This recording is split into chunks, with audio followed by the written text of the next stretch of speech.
Alleluia,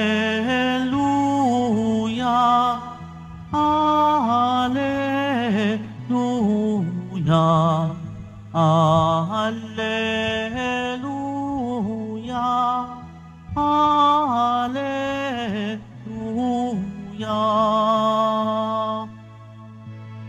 Ang tao ay nabubuhay sa salita ng may kapal na pagkain kanyang bigay. Alleluia, Alleluia, Alleluia,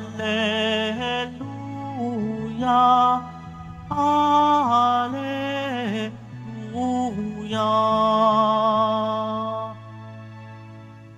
Sumainyo ang Panginoon. At sumayo rin. Ang mabuting balita ng Panginoon ayon kay San Juan.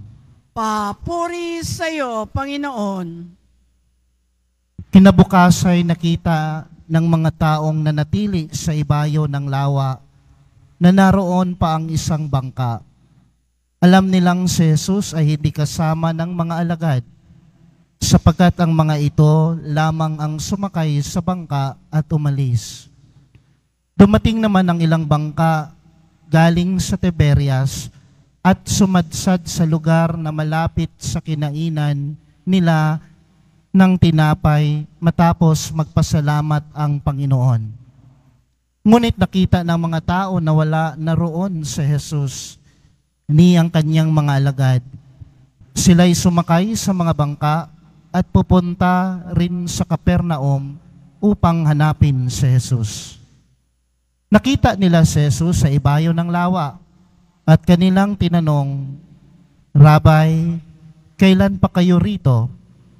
Sumagot si Jesus, sinasabi ko sa inyo, hinahanap ninyo ako hindi dahil sa mga kababalaghang nakita ninyo, kundi dahil sa nakakain kayo ng tinapay at nabusog. Gumawa kayo hindi upang magkaroon ng pagkaing nasisira, kundi upang magkaroon ng pagkain na hindi nasisira at nagbibigay ng buhay na walang hanggan. Ibibigay ito sa inyo ng Anak ng Tao, sapagkat siya ang binigyan ng kapangyarihan ng Diyos Ama. Kaya't siya'y tinanong nila, ano po ang dapat naming gawin upang aming maganap ang kalooban ng Diyos? Ito ang ipinagagawa sa inyo ng Diyos. Manalig kayo sa sinugo niya. Tugon ni Jesus. Mga kapatid, ang mabuting balita ng Panginoon. Pinupuri ka namin, Panginoong Heso Kristo. Magsiupo muna po ang lahat. Alam niyo po mga kapatid, isa sa katotohanan sa buhay pagdadasal natin o panalangin natin, hindi lahat ng kahilingan natin ay may kasagutan. Diba? Hindi lahat ng mga pinagdasal natin sa Diyos ay ito ay ipinagkaloob ng Diyos sa atin. Hindi lahat ng panalangin ay natutugunan ito ng Diyos. Kaya nga, at the end of the day, o after your prayer, minsan nalulungkot na lang ikaw, o di kaya nadidisappoint ka kasi hindi tumugon o hindi pinagkaloob sa iyo ng Diyos ang pinakamimithi mo na dapat na ipagkaloob niya sana sa iyo. Ulitin ko, sa buhay panalangin natin in our prayer life, hindi lahat ng mga hinihiling natin ay may kasagutan. Hindi lahat ng panalangin natin ay natutugunan ng Diyos. At minsan pa nga, ito pa yung masaklap, wala tayong napala. Diba?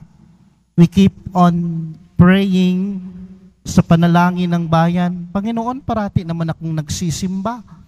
Feel na feel ko nga kapag sasagot ako sa panalangin ng bayan sa misa, Panginoon, dinggin mo ang aking panalangin.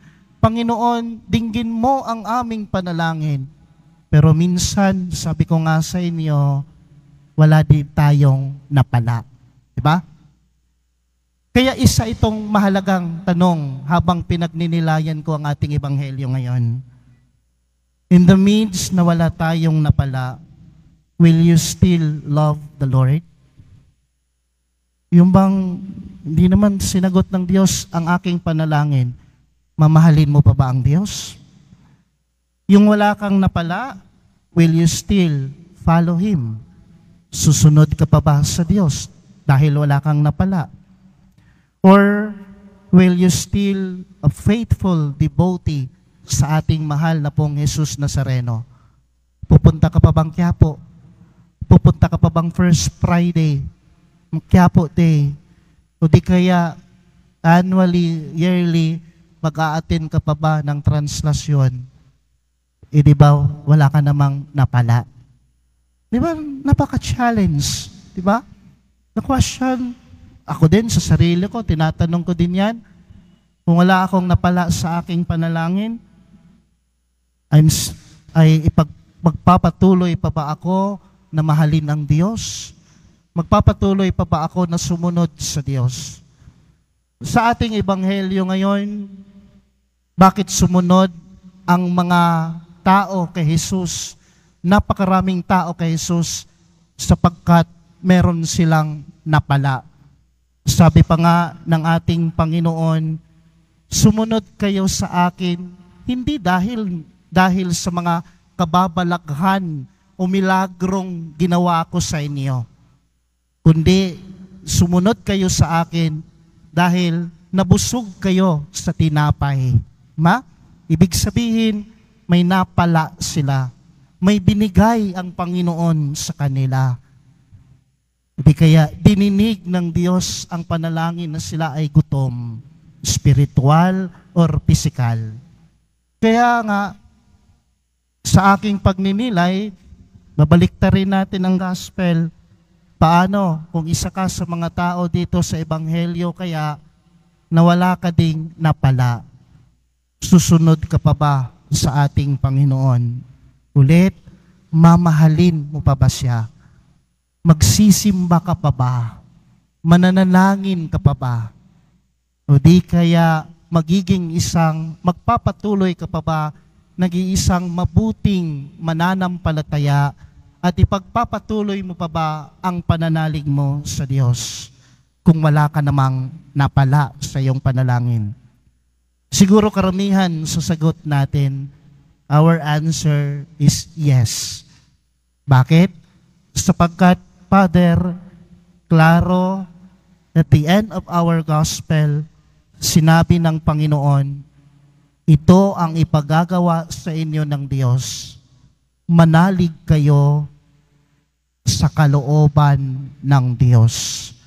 Manalig kayo sa sinugo niya at yan ang ating Panginoong Hesukristo, ang mahal na pong Jesus Nazareno, ang muling nabuhay.